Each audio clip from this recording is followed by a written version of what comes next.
नमस्कार, हमारे digital platform में आपका स्वागत है। जम्मू कश्मीर की सियासत इन दिनों पूरी तरह चुनावी मोड में है और इसका केंद्र बने हैं राज्यसभा की खाली सीटें और नगरोटा और बडगाम के विधानसभा क्षेत्रों के उपचुनाव।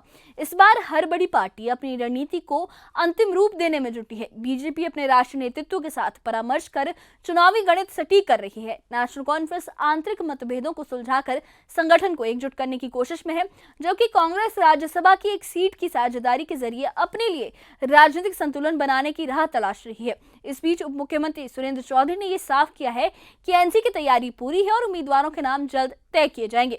उन्होंने बीजेपी पर निशाना साधते हुए कहा है कि जनता सब देख रही है और इस बार जवाब मतपेटी में मिलेगा। वहीं नेता प्रतिपक्ष सुनील शर्मा ने भी अपने अंदाज में अपनी पार्टी की रणनीति पर एक रोशनी डाली है और एआईपी ने भी नगरोटा और बडगाम सीटों पर चुनाव लड़ने का ऐलान कर इस जंग को और रोचक बना दिया है। इस खास रिपोर्ट में हम आपको दिखाएंगे कि किस दल ने कहां अपनी रणनीति मजबूत की है और किन सीटों पर मुकाबला सबसे ज्यादा दिलचस्प होने वाला है और जनता इस सारे सियासी खेल में किस तरह से अपने अधिकार और भरोसे के साथ निर्णायक भूमिका निभाने वाली है। हम आपको ले चलेंगे चुनावी हलकों और रणनीति की गहराई तक, जहां हर बयान, हर बैठक और हर निर्णय का असर भविष्य की राजनीतिक नक्शे पर पड़ेगा। तो देखिए ये खास रिपोर्ट।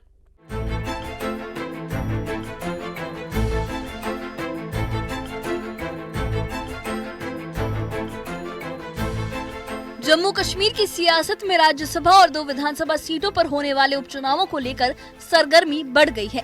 बीजेपी, नेशनल कॉन्फ्रेंस और कांग्रेस समेत तमाम दलों ने उम्मीदवारों के चयन को लेकर अपने अपने स्तर पर मंथन तेज कर दिया है। बीजेपी नेता सत शर्मा और अशोक कौल दिल्ली पहुंचे, जहां उन्होंने पार्टी के शीर्ष नेतृत्व से मुलाकात कर चुनावी रणनीति पर चर्चा की। वहीं नेशनल कॉन्फ्रेंस भी जल्द ही अपनी बैठक बुलाने जा रही है ताकि उम्मीदवारों के नामों को अंतिम रूप दिया जा सके। इसी बीच कांग्रेस ने भी नेशनल कॉन्फ्रेंस से राज्यसभा की एक सीट देने की मांग रखती है, जिससे सियासी जोड़ घटाव और दिलचस्प हो गया है। कांग्रेस भी कोशिश कर रही है एक सीट के लिए और कांग्रेस की भी मीटिंगें हो रही हैं और कांग्रेस हाईकमान जो है राहुल गांधी का इंतजार कर रहे हैं। जब वो वापस आएंगे तो फाइनल टेक उनकी तरफ से लिया जाएगा इस पर। लेकिन कांग्रेस के नेता ये कह रहे हैं कि इस बार नगरोटा की सीट पे वो हो सकता है कि चुनाव ना लड़े अगर नेशनल कॉन्फ्रेंस के साथ बात बनती है, क्योंकि अगर नेशनल कॉन्फ्रेंस कांग्रेस इकट्ठे चुनाव लड़ते हैं तभी वो बीजेपी को फाइट दे सकते हैं। तो उसके बदले कांग्रेस चाहती है कि एक राज्यसभा की सीट उनको मिले, उसके लिए कोशिशें पार्टी की तरफ से हो रही थी। इन तैयारियों के बीच जम्मू कश्मीर के उप मुख्यमंत्री सुरेंद्र चौधरी का बयान भी चर्चा में है। उन्होंने कहा कि नेशनल कॉन्फ्रेंस ने राज्यसभा और उपचुनावों के लिए रणनीति बना ली है, लेकिन उम्मीदवारों के चयन में अभी कुछ वक्त और लगेगा। सुरेंद्र चौधरी ने ये भरोसा जताया कि पार्टी के अंदर चल रहे सभी मतभेदों को सुलझा लिया जाएगा और एनसी दोनों सीटों पर जीत दर्ज करेगी।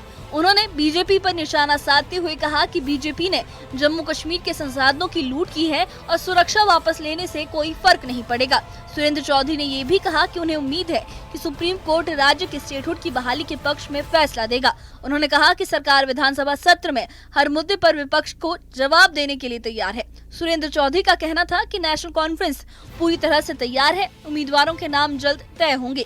बीजेपी को याद रखना चाहिए कि जनता सब जानती है और इस बार जवाब मतपेटी से मिलेगा।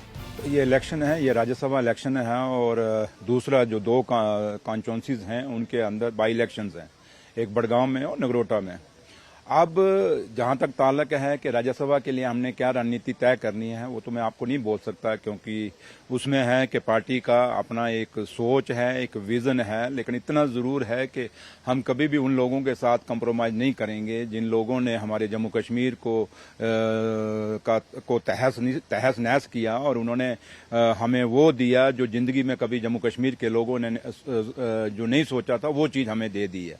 बाई इलेक्शन के लिए भी कोई फैसला नहीं, कैंडिडेट अभी हमने कोई तय नहीं किए, लेकिन इतना है कि पार्टी मजबूती से दोनों सीटों पे उतरेगी और पूरा मुकाबला करेगी और मेरे रब की मर्जी के से, हाँ, उसके आशीर्वाद से ये दोनों की दोनों सीटें जो हैं वो नेशनल कॉन्फ्रेंस निकालेगी। राज्यसभा चुनाव को लेकर जम्मू कश्मीर में सियासी बयानबाजी तेज हो गई है। नेता प्रतिपक्ष सुनील शर्मा ने कहा कि राज्यसभा की 4 सीटों के लिए फिलहाल उनके पास पर्याप्त आंकड़े नहीं है, इसलिए पार्टी अपनी क्षमता के मुताबिक ही उम्मीदवार उतारेगी। उन्होंने ये साफ किया कि बीजेपी को हॉर्स ट्रेडिंग की जरूरत नहीं है और बडगाम चुनाव के लिए पार्टी अपना उम्मीदवार मैदान में उतारेगी।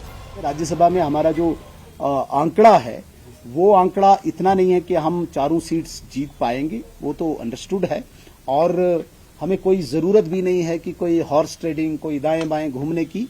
जितनी हमारी लिमिट है उसी लिमिट तक जाके हम कैंडिडेट्स उठाएंगे। आप मेरी बात को समझ गए होंगे। दूसरी बात जो आपने नगरोटा और बडगाम की उठाई है, मैं बीइंग एलओपी, चूंकि मेरे साथ स्टेट के जनरल सेक्रेटरी हैं और इंचार्ज हैं कश्मीर के, इनके साथ जो हमारी चर्चा हुई है, इन्होंने कहा है कि हमें बडगाम में भी कैंडिडेट उठाना चाहिए और डेफिनेटली भारतीय जनता पार्टी अपने सिंबल पे, अपने चुनाव चिन्ह पे बडगाम से भी कैंडिडेट उठाएगी और नगरोटा से।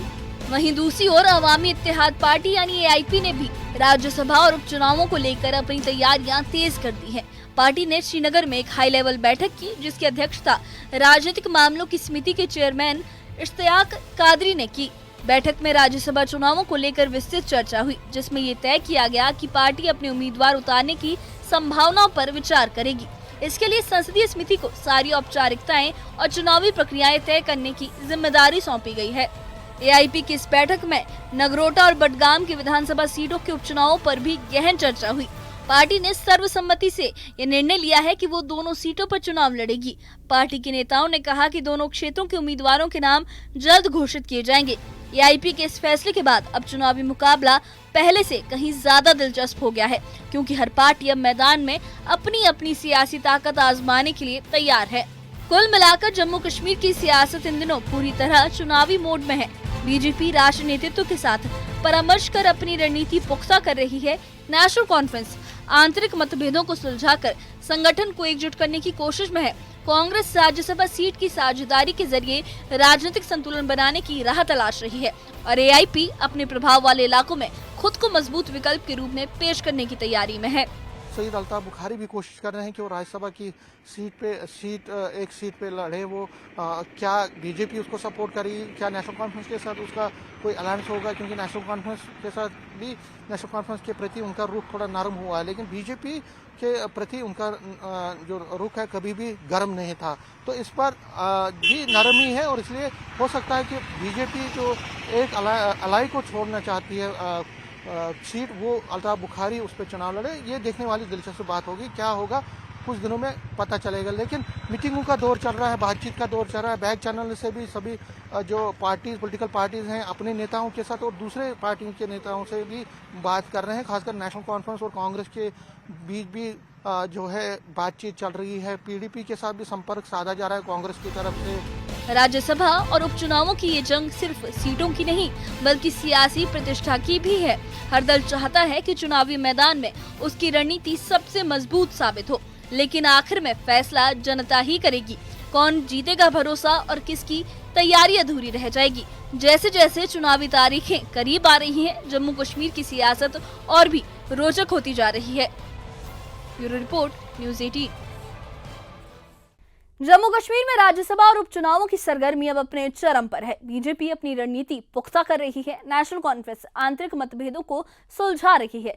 कांग्रेस राजनीतिक संतुलन बनाने की कोशिश कर रही है और एआईपी दोनों विधानसभा क्षेत्रों में मैदान में अपनी ताकत आजमाने के लिए पूरी तैयारी में है। राजनीतिक बयानबाजी तेज है, बैठक और मंथन जारी है और हर दल ये चाहता है कि उसके जो उम्मीदवार है वो सबसे ज्यादा मजबूत और भरोसेमंद साबित हो। लेकिन आखिर में फैसला जनता करेगी। कौन जीतेगा, जनता का भरोसा और किसकी तैयारी अधूरी रह जाएगी। इन उपचुनावों में और साथ ही जो राज्यसभा के चुनाव हैं उसमें सिर्फ सीटों की जंग नहीं है, बल्कि ये राजनीतिक प्रतिष्ठा और भविष्य की दिशा भी दांव पर लगी है। इन चुनावों को लेकर जैसे जैसे चुनावी तारीखें करीब आती जा रही है, जम्मू कश्मीर की सियासत और भी दिलचस्प होती जा रही है। कैसे राजनीति, रणनीति और जनता की उम्मीदें मिलकर राज्य के भविष्य का रास्ता तय करेंगी, क्योंकि असली फैसला हमेशा की तरह अंतिम मतगणना के दिन जनता ही करेगी। तो क्या रहेगा पूरे चुनावों का रुख और कैसे हर पार्टी अपने उम्मीदवार को सही और काबिल साबित कर पाएगी, ये देखना दिलचस्प होगा। इस बारे में आपकी क्या राय है, हमें कमेंट बॉक्स में अपनी राय जरूर बताइए। और इससे जुड़े अपडेट्स के लिए और ऐसी ही खबरों के लिए हमारे चैनल के साथ बने रहिए। हमारे चैनल को सब्सक्राइब करिए। शुक्रिया।